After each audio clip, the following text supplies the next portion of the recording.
नागपूरच्या गुन्हे शाखेच्या युनिट क्रमांक 5च्या पथकानं गस्तीच्या दरम्यान एका संशयित चालकाला ताब्यात घेतलं आणि त्याची चौकशी केली। त्यावेळी त्यानं चोरीची कबुली दिली। त्यांनी आपल्या साथीदारासह चोरी केल्याचंही सांगितलं।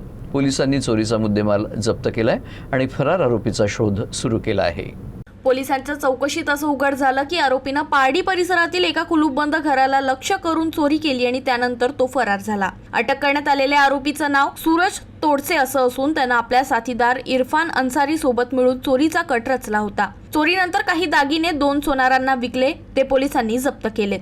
या कारवाई दरम्यान पोलिसांनी आरोपीकडून अंदाजे 3.5 लाख रुपयांचा चोरीचा माल, एक दुचाकी आणि एक घातक शस्त्र जप्त केलं। पोलीस आता फरार साथीदाराचा शोध घेत आहेत। नागपूर शहरात आरोपी विरुद्ध चोरीचे अनेक गुन्हे यापूर्वीच दाखल आहेत। पुढील कारवाईसाठी आरोपीला पारडी पोलिसांच्या सुपूर्द करण्यात आला आहे।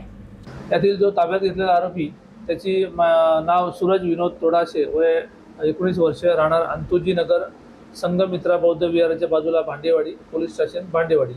आणि या गुन्ह्यामधील आम्ही फुटेज चेक केलं असं यामध्ये याचा अजून एक साथीदार जो रेकॉर्डवरील सराईत गुन्हेगार आहे, इरफान शमशाद अन्सारी, राहणार आंबेनगर, भांडेवाडी, हा यामध्ये फरार आरोपी आहे। आणि हा एका आरोपीला आम्ही अटक केली आहे आणि अजून फरार आरोपीचा आम्ही शोध घेत आहोत।